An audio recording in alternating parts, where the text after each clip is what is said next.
Ladies and gentlemen, tonight as the old year wanes and the bright new year is getting ready to break forth in a blaze of glory, our familiar Thursday evening custom takes on a special holiday significance. As Warren Hull pours a steaming, fragrant cup of Maxwell House coffee for each and every member of our cast, and as you in your homes all over America pull up your chairs and join us in this festive moment, let me extend to you, wherever you are, our heartiest good wishes for your health, happiness, and prosperity during the year that is to come. We pause briefly for station identification.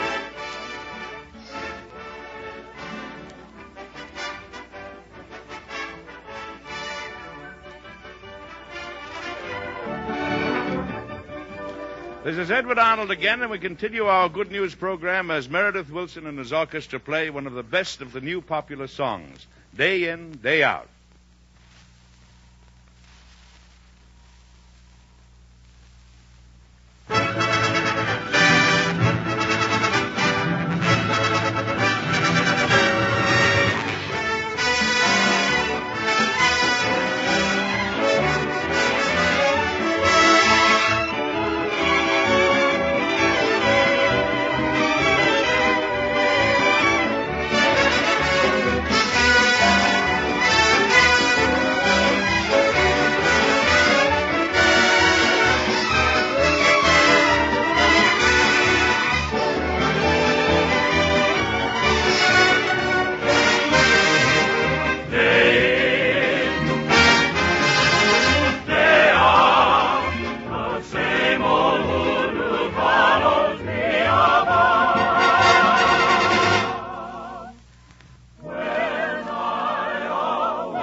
We present now our guests, John Boles and Lucille Ball, in a radio sketch written especially for this program by Robert Riley Crutcher.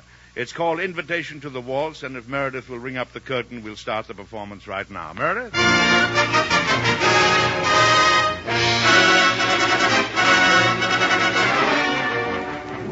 The scene, the newspaper office. George Harrison, the managing editor, is speaking over the dictograph.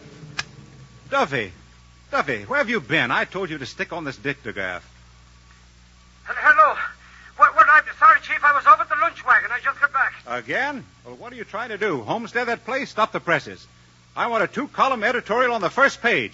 Quote me as follows. How long is this city to be terrorized by gangsters? The district attorney disappeared just as he was set to move against Tootsie Schultz. The Daily Times is not afraid to say what everybody else is thinking. We accuse Tootsie Schultz of murder! Exclamation point. Read that back. Well, just a minute, Chief. I have a mouthful I've been eating, Well, never mind. This may be my last edition.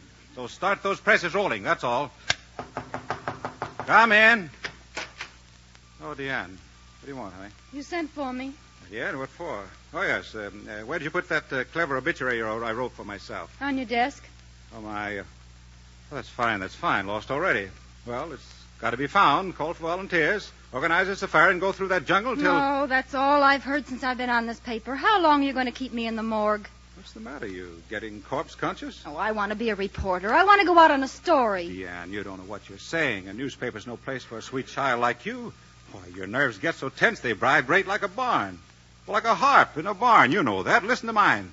Going to town on the end of a perfect day. Oh, but I graduated from a school of journalism. I have a diploma. Now, look, honey, forget all about that sheepskin business. They were just pulling the wool over your eyes. Here, sit down. I've been wanting to talk to you about this for a long time. Visualize a little home in the country. It's evening. A woman enters the living room. She wears a beautiful low-cut evening gown. She has just done the dishes. She pauses at the doorway and smiles happily. There's her man with his book and his old pipe and all his dogs sitting around the fire. My dear, isn't... Duffy, don't bother me. I'm busy. There's some guys out here to see you, sir. I said I'm busy. I have my hands full. Oh. And never mind that O. You know what I mean. I'm talking to Deanne. Oh. I'm going to fire that man. Now, let's see. Where was I? Yeah. Yes, something about a fire. Yes. Fire, Duffy, fireplace, passion. That's it. Darling, I didn't realize it until this very minute. So many things on my mind, you know. But I'm in love with you. I want you to marry me. I know it's sudden, but... Sudden? Well, you proposed to me last night. Last night? Huh. Oh. That's how much I mean to you. You forgot. Forgot? Huh. Why, your answer stands in my heart like a monument. Is it a crime to want to relive the most important moment in my life? I simply couldn't believe you answered what you did. Say it once more. Well, all right. I told you I didn't want to settle down until I'd had some adventure in my life, and I meant it. You men think all you have to do is tell women you love them and the die is cast, that they'll paddle across the Rubicon like a bunch of ducks. But I won't marry anybody until I've had my share of excitement. Dear, think of that cozy fireplace where I can have my pipe and my dogs. What is it, Duffy? These guys insist on seeing you, sir. Well, tell them I'm dead. Yes, sir. Darling. They want to see the body, though. Only relatives are allowed. Throw them out. Can you imagine the... Where was I? Let's see. Something about a fire. Fire, Duffy, fire. Now, how do you like that? A third alarm, and I can't think where I was going. Hiya, pal. Yeah. What is this? Who are you? Tootsie Schultz sent us. We're ambassadors of joy, and we brung you an invitation to the waltz. That's right, Chief. Duffy.